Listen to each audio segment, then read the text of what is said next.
Good morning guys and welcome back to the channel. So today, instead of street photography, I'm going to do a little bit of nature photography, and the camera that I choose for this experience is the Olympus E1. Yes, this is a really old camera.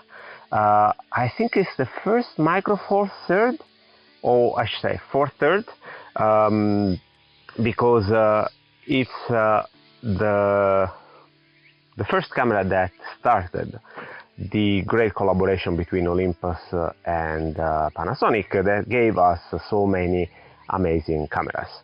But this one, together with another couple, still had the old mount that is still Micro Four Third, but in terms of mount, but the flanges is different. In fact, we can't use modern lenses here, where these old lenses can be used in the Micro Four Third new cameras with an adapter.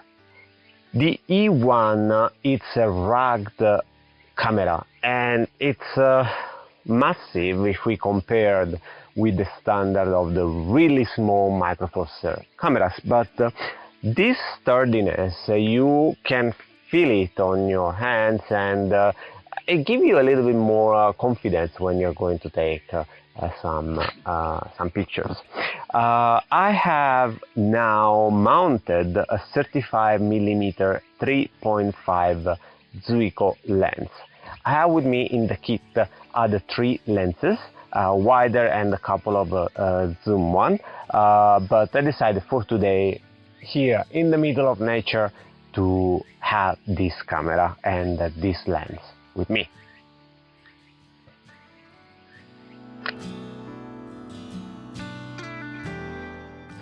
Shooting with this camera is really simple.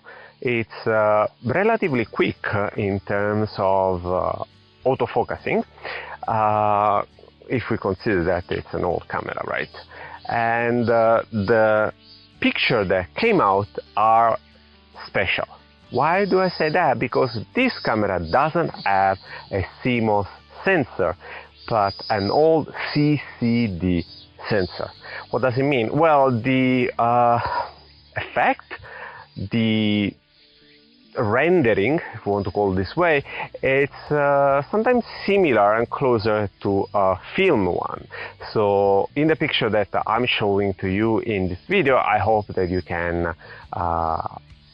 understand and feel the difference of this sensor versus the more common CMOS one. Due to its age, it's becoming a little bit hard to find an E1 in working condition. There are other options, of course, but they are all suffering by the same problem. The camera is old, and after years and years of service, well, they start failing. So if you are a lucky owner of an E1 by Olympus, please let me know in the comments down below, what do you think about this camera, what's the things that you like the most, what's the things that you like the least, and how do you use this camera, what kind of situations, street photography, nature, portraits, or whatever is it. Well, that's all for me for today for this video. Thank you for watching. I hope you like this kind of series where I'm representing some old cameras that still has something to say in the modern age.